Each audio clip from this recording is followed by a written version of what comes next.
டைலாக சேர்த்ததா sir? அதே மாதிரி இந்த அரசியல் உண்மை அதெல்லாம் இப்போ உள்ள பாலிடிக்ஸுக்கு இதுவாக இருக்கிற மாதிரி இருக்குது.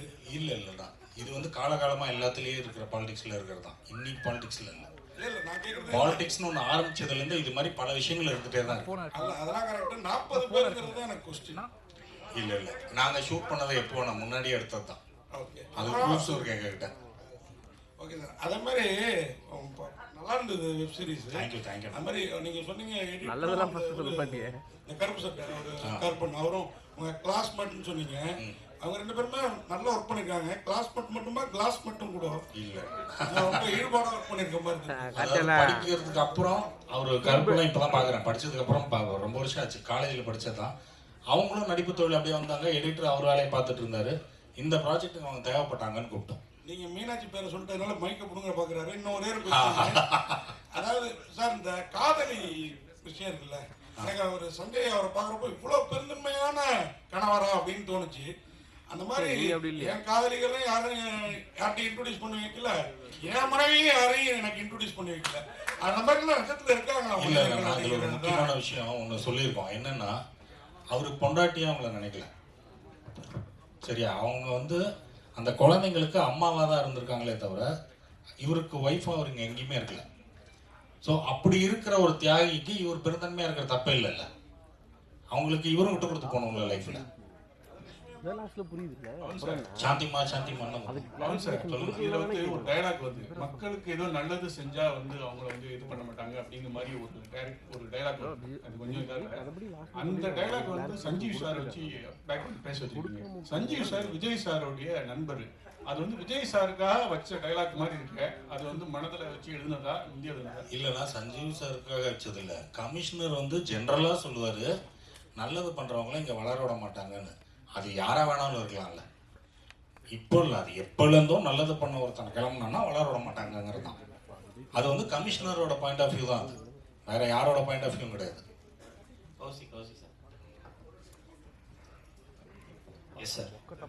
பொதுவாக பார்த்தீங்கன்னா படத்தில் வந்து இப்போ எல்லாமே ட்ரெண்டிங் மாதிரி இங்கிலீஷ் அந்த மாதிரி தான் வைக்கிறாங்க. பட் நீங்கள் வந்ததுக்கப்புறம் முழுமையாகவே ஜி தமிழ் அப்படின்னு வச்சு தமிழ் தான் டைட்டிலே கொடுக்குறாங்க. நீங்களா சஜஷன் பண்ணுறீங்களா இல்லை அவங்க கிட்ட இருந்து வாங்குறீங்களா தமிழில் தான் வைக்கணும்னு? இல்லை சார், இதுக்கு ஃபர்ஸ்ட் இருந்தது ஒரு இங்கிலீஷ் பேர் தான். ஸ்கிரிப்டாக வரும்போது என்கவுண்டர்னு இருந்தது. அதுக்கப்புறம் வந்து நான் இங்கே சேர்ந்து 5 வருஷம் ஆச்சு. ஃபிங்கர் டிப்பு, அதுக்கப்புறம் இன்னொரு ப்ராஜெக்ட் மட்டும்தான் இங்கிலீஷில் டைட்டில் வச்சோம். எதுக்கு நம்மளுக்கு வந்து இங்கிலீஷில் டைட்டில்? தமிழில் வந்து நம்மளுக்கே தெரியாத எவ்வளோ வார்த்தைகள் இருக்குது. செங்கலம்னு வச்சோம். நிறைய பேர் கேட்டாங்க செங்கலம்னா என்ன. ஸோ அந்த செங்கலம்னா என்ன அப்படின்ட்டு கேட்கறதுக்கு நம்ம வந்து ஒரு இன்ஸ்ட்ருமெண்ட்டாக இருக்கோம் இல்லையா. வேடுவன் அப்படின்னா நிறைய பேருக்கு தெரியல. ஹண்டர், அதாவது முருகன் ஹண்டிங்க்கு போகும்போது அவருக்கு ஒரு நேம் வந்து வெடுவன் இருக்கு. அது வந்து செய்யோன்னு இருக்கு. அதோட ஈக்குவலண்டா வந்து நம்ம வெடுவன் வச்சோம். செய்யோன்றது வந்து இந்த கேரக்டரு. ஆனா அவர் வந்து வெடுவனாவும் நம்ம வந்து பார்க்கலாம் அப்படின்றதுக்காக வெடுவன் அப்படின்னு வச்சோம். ஏன்னா அதுக்கு ஹண்டர் அப்படின்ற ஒரு மீனிங் இருக்கு. ஸோ இவ்வளோ வந்து நம்மளோட தமிழை பத்தி நம்ம எவ்வளோ பெருமையா இருக்கணும் நம்மளோட லாங்குவேஜை பத்தி. உலகத்திலேயே one of the oldest, in fact the oldest languages அப்படின்னு கூட லாங்குவேஜ்னு கூட நம்ம சொல்றோம். அப்படி இருக்கும்போது நம்ம வந்து நம்மளோட ஷோக்கு தமிழ்ல பேர் வைக்காம வேற யார் வைக்க போறாங்க இல்லையா? ஸோ அதனால தான் எல்லாமே தமிழில் மாற்றி நிறைய இங்கிலீஷ் டைட்டில்ஸ் வருது. எல்லாத்தையுமே தமிழில் வேணும்னே உட்காந்து நாங்கள் வந்து இன்ஃபேக்ட் முக்குந்தோட உட்காந்து தமிழில் டைட்டில் கொண்டு வாங்க, தமிழில் டைட்டில் கொண்டு வாங்க அப்படின்னு நம்ம பேசும்போது ஏதாவது ஒன்று ஸ்ட்ரைக் ஆகும். அது ஒன்று கேட்சியாக இருக்கும். ஸோ அது வந்து நம்மளுக்கு யூஸ்ஃபுல்லாக டேரக்ட் சார். இந்த வெப்சைட்ஸில் பார்த்தீங்கன்னா சொல்லுங்க, ஹீரோ வந்து 4 படம் ஃப்ளாப் பண்ணுறாரு. அதுக்கப்புறம் தான் இந்த படம் ஹிட்டு கொடுக்குறாரு. ஆமாம், கொடுக்கும் போதே கடைசியாக சொல்கிறாரு நான் இனிமேல் நடிக்க மாட்டேன். இப்போ இருக்க நடிகரும் அதே மாதிரி தான் உச்சத்தில் இருக்க, நான் வெளியில் வந்துடுறேன் அப்படின்னு சொல்லியிருக்காரு. ஸோ சேர்த்து வச்சு இதை எடுத்திருக்கீங்களா? அதில் அவங்க நண்பரை நடிக்க வச்சிருக்கீங்க. இல்லை அப்படிலாம் யோசிக்கல. என்னன்னா ஃபர்ஸ்ட் சொல்லும்போதே தொடர்ந்து 4 படங்கள் ஃப்ளாப் கொடுத்தாரு அப்படிதான் சொல்றாங்க. அதுக்கு முன்னாடி அவரு ஹிட் கொடுத்தவர் அப்படின்னா அது அந்த கதைக்கான ஒரு இதுவாக தான் போனோம். சார் டேரக்டர் சார் சொல்லுங்க. அந்த ஃபர்ஸ்ட் வீரமணியுடைய லைஃப்பை தான் எடுத்துருக்கீங்களா? பீச்சில் ஷூட் பண்ண இல்லைண்ணா அதே நடந்தது அப்படியே. இந்த கதை ஃபுல்லாவே நம்ம ஒரு விஷயம் தான் சொல்றோம். என்னன்னா உண்மை யாரும் நம்புறதில்ல, எல்லாரும் எதை நம்புறாங்களோ அது உண்மை. எல்லாரும் எதை நம்புறோம், நம்ம கிடைக்கிற நியூஸஸ் தானே. அது எந்த ரூபத்துல வந்தாலும் அந்த நியூஸை நம்பி தான். இப்போ ஒரு நியூஸை 10 பேர் நம்புறதுக்கும் 10,000 பேர் நம்புறதுக்கும் வித்தியாசம் இருக்கு. 10,000 பேர் நம்பினா அது உண்மையாக ஆரம்பிக்கும், அது பதிவாயிடும், அது அப்படியே வரலாறு ஆயிடும். சரி, இப்படிதான் நம்ம எல்லாத்தையுமே பார்த்துட்டு இருக்கோம். ஸோ அது மாதிரி நியூஸ்லேருந்தே எடுக்கணும். நம்ம கேள்விப்பட்ட விஷயங்களை ஞாபகப்படுத்துறதுக்காக தான் நம்ம கேள்விப்பட்டது தான் அது கரெக்டு தான். அது அப்புறம் அந்த ஆர்டிஸ்டில் ரொம்ப பாதிக்கப்பட்டிருந்தீங்களா?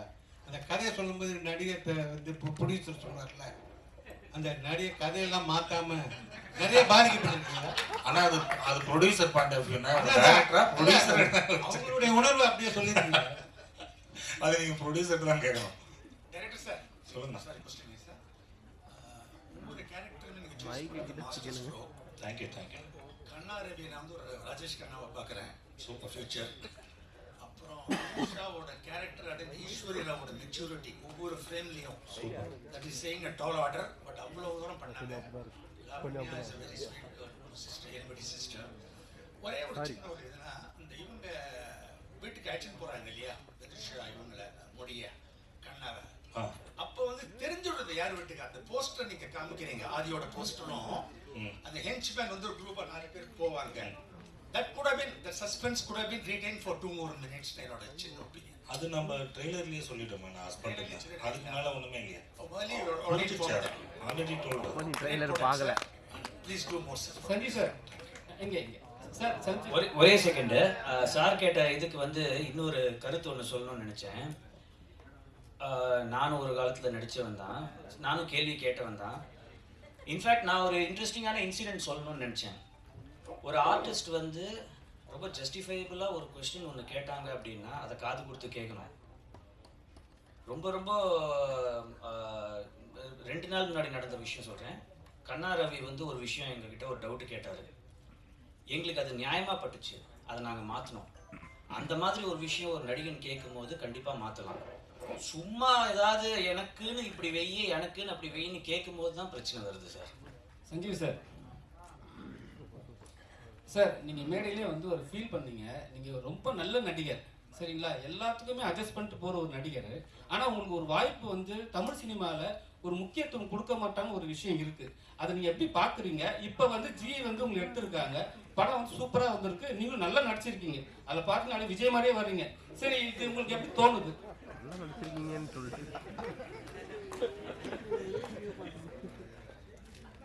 நீங்க சொல்றது கரெக்டு தானே. இத்தனை வருஷம் வந்து நடிச்சோம், வந்து ஒரு ஓகே டிவியில ஒரு நல்ல பேர் கிடைச்சது. பட் நம்ம எல்லா நடிகரும் நினைச்சிட்டு வருது வந்து சினிமாவில் நடிக்கணும், அந்த மாதிரி பெரிய ஸ்க்ரீன்ல இருக்கணும் தான். அதுக்கு உண்டான ரெக்கக்னிஷன் இது வரைக்கும் கிடைக்கல. இனிமேல் கிடைக்குங்கிற நம்பிக்கை இருக்கு. நீங்களாம் சப்போர்ட் பண்ணீங்கன்னா வளரலாம், அவ்வளோதான். சஞ்சய் சார் அது மாதிரி பேசுறப்ப ஒரு 5 நாளா உடம்பு சரியில்லை. ஆமாண்ணே. உடம்பா மனசா? ஏன்னா உங்க நண்பர் வந்து ஒரு இக்கட்டான சூழல்ல இருக்காரு. அவர் சரியா தப்பாங்கிற மனநிலையில இருக்கீங்களா இல்ல என்ன? ஏன்னா எல்லாருக்குமே வருத்தமும் இருக்கு, ஒரு நீங்க சொன்னது ரெண்டுமே கரெக்டுங்க. மனசும் வருத்தமா இருக்கு, உடம்பும் சரியில்லை தான். மனசு வருத்தம் வந்து அங்க இறந்தவங்களுக்காக தான். என்ன இருந்தாலும் அது ஒரு மிகப்பெரிய இழப்பு தான்.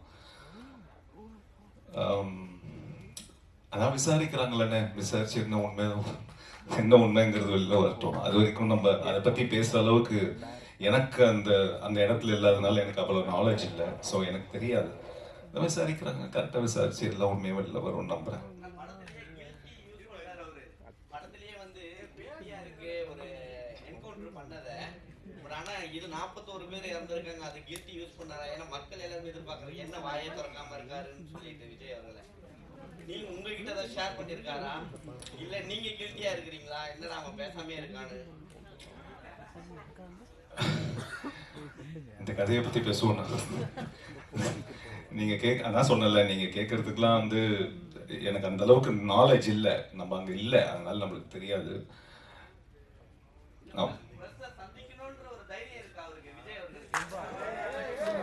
ஏன்னா அவருக்கு என்னென்ன பயம்? கரெக்டான நேரம் வரும்போது பண்ணுவாரா இருக்கும். சார் டைரக்டர் சார், அது மாதிரி படம் வெப் சீரிஸ் ரொம்ப நல்லா இருக்குது.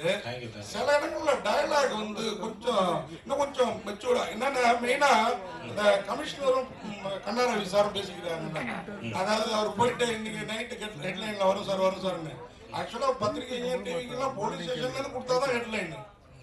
அப்போ கமிஷனருக்கு தெரியாம எப்படி எங்களுக்கு தகவல் வரும்? அது அப்படி பார்க்க கூடாது. என்னன்னா ஒரு படம் எடுக்கும்போது கொஞ்சம் எக்ஸாஜரேட் பண்ணி பண்ணுவாங்கல்ல, இது அந்த கதைக்குள்ள இருக்கிற படம், ரியல் கதை இருக்கிற டைலாக்ல அது இருக்காது. சினிமால சில விஷயத்தை ஹைலைட் பண்ணி பண்றாங்க, ஹீரோயிசத்துக்காக ஏத்துறாங்க அப்படிங்கிறதையும் இதுல சொல்லியிருக்கோம்.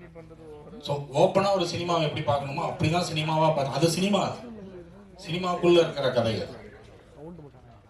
மேடம் ரக்கா நாயகர் மேடம், உங்களுக்கு ஒரு கொஸ்டின். என்னன்னா நீங்க பேசுறப்ப சொன்னீங்க நான் வந்து சரக்கு எல்லாம் இது பண்ண எல்லாம் மிக்சிங் அதெல்லாம் கரெக்டா சொன்னீங்க.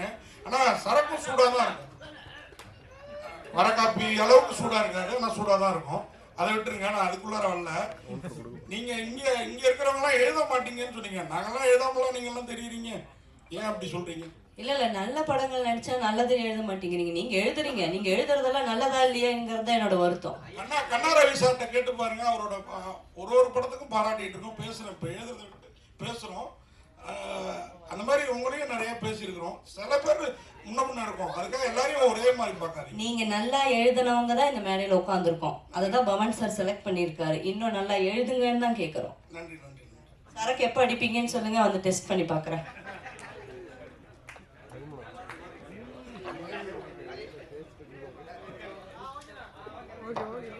டைரக்ட் சார், இங்க ஒரு கேள்வி. படத்துல வந்து ஆதிநாதன் இருக்கார்ல, வில்லன் இருக்கார் இல்லையா, அவர் வீட்டை காட்டும் போது வந்து மருது சகோதரர்கள் போட்டா காட்டுறீங்க. அது மருதுபாண்டிபுரம்னு பேர் வச்சதுனால. அப்படியா? அதுக்காக தான் மருதுபாண்டிபுரம்னு பேர் வச்சதுனால, சரி இது மருது சகோதரர்கள்ங்கிறது ஒரு சின்ன ஐடென்டிட்டியா இருக்கட்டுமேங்கிறதுனால வச்சதுதான், மற்றபடி எந்த இதுவும் இல்லை. வந்திருந்து சிறப்பு சேர்த்த அனைவருக்கும் அன்பும் நன்றி.